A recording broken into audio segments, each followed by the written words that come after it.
Assalamualaikum warahmatullahi wabarakatuh. Hai semuanya, perkenalkan nama saya Dina Aulia Hakiki dengan NIM 2248201052 dari kelas 5A.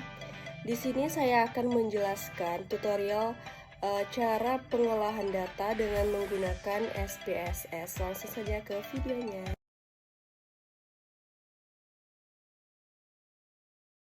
Langsung saja di sini pada variable view kita buat name, hewan, kelompok, dan kakak. Terus desimalnya kita ubah semuanya ke 0. Label pada hewan kita beri hewan uji, kelompok hewan, pada kakak itu kadar kolesterol.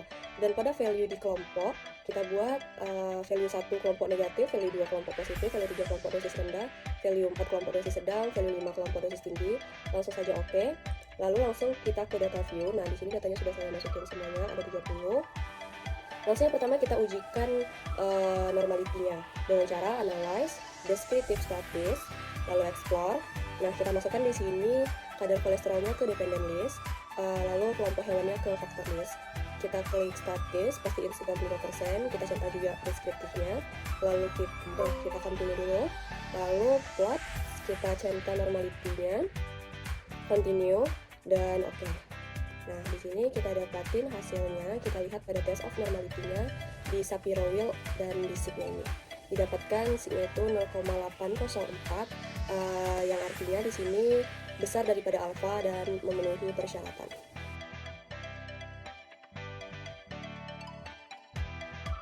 Di sini uji yang kedua, yaitu uji ANOVA. Data yang kita gunain masih sama. Langsung ke analyze. Di sini components, lalu one way ANOVA. Oke, kita masukin datanya, kadar kolesterolnya di dependent list, kelompok hewannya di factor list.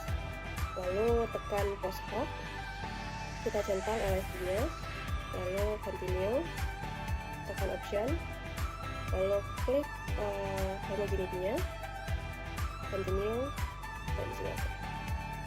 Di sini kita dapatin hasilnya pada test of homogeneity-nya, signya itu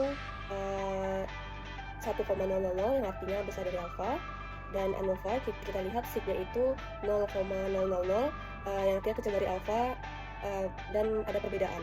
Pada post-hoc-nya kita tengok di sini signya ada perbedaan pada kelompok positif, dosis rendah, dosis sedang, dan dosis tinggi.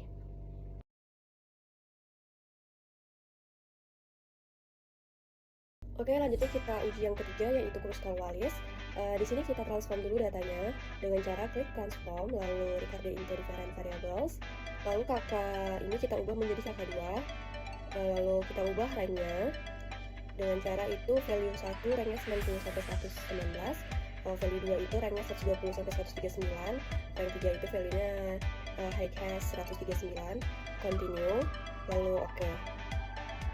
Nah, di sini kita langsung saja ke lihat pada tabel variable view. Di sini sudah terbuat kakak 2-nya.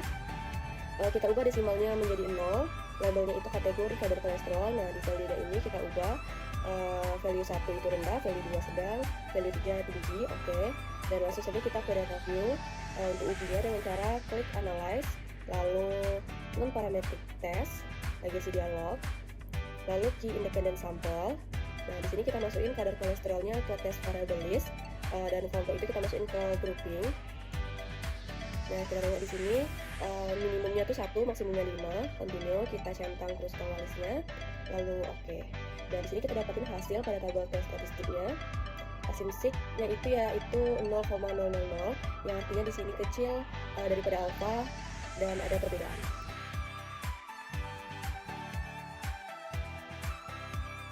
Oke, lanjut di sini kita uji yang keempat, yaitu menit new. Di sini kita masih menggunakan data yang sama, langsung kita ke analyze, lalu non parametric test, legacy dialog, lalu to independent sample. Nah, di sini kita masukin kategori kadar kolesterolnya ke test variable list, lalu kelompok ke grouping. Nah, kelompoknya itu grup 1, grup 2, 3, continue, kita centang menit new, oke.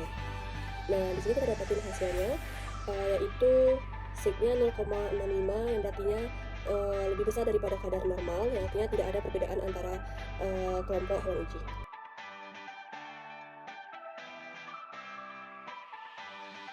Oke, kita lanjut yaitu uji chi-square, yaitu dengan cara di sini kita masukin data barunya di variable view. Pada name ada res yaitu responden, JK itu jenis kelamin, PK yaitu penurunan kolesterol, dan pada value pada jenis kelamin kita buat 1 labelnya perempuan, 2 labelnya laki-laki. Oke. Sedangkan pada penurunan kolesterol value-nya itu 1 iya dan 2 tidak. Oke. Langsung kita ke data view. Nah, ini datanya sudah saya masukin. Ada 20 responden. Di sini langsung ke masuk ujinya dengan cara analyze, descriptive static, lalu cross tab. Nah, di sini kita masukin penurunan kolesterolnya ke kolom row dan jenis kelaminnya ke tabel kolom. Lalu di sini kita klik statistik, kita centang chi-square dan list, lalu continue, kita klik cell, kita centang observed, expected, row dan column, continue, dan oke.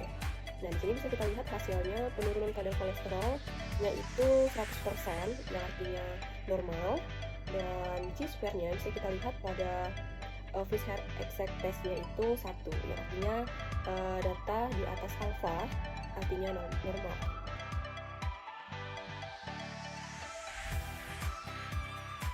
Oke, selanjutnya kita lakukan ujian terakhir yaitu regresi linear.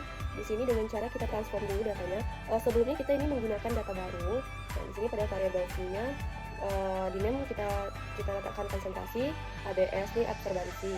Nah, di sini pada label kita tuliskan konsentrasi vitamin C dan ABS ini labelnya itu konsentrasi.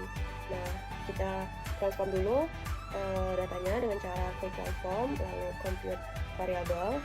Nah, lalu di sini pada target variabel kita tulis PI atau persentase inhibisi. Lalu kita masukin rumusnya yaitu 0,810 dikurang absorbansi dibagi 0,810 dikali 100. Nah, di sini oke.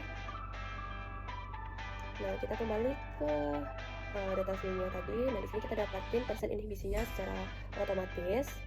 Nah, lalu baru kita lakukan uji regresi linearnya dengan cara analyze, lalu regression, kita klik linear, lalu kita masukin PI persen inhibisi ke dependen dan konsentrasi vitamin C ke independen. Lalu kita klik plots, kita centang normality probability plot, continue, lalu kita oke, dan di sini kita dapatin R kuadratnya pada tabel modal summary-nya ini 0,990, yang artinya data itu valid atau fix. Dan di sini kita tengok confidence-nya itu yang A itu 3,798 dan B-nya itu 0,871. Nah, sekian video dari saya. Sebelumnya kita ada nyobain yang pertama uji normality, yang kedua uji ANOVA, yang ketiga ada uji Kruskal-Wallis, yang keempat ada uji Mann-Whitney, yang kelima ada kita uji chi-square, yang keenam ada uji regresi linear. Nah, semoga dari video-video tadi itu bisa dapat membantu teman-teman semuanya. Terima kasih, dadah!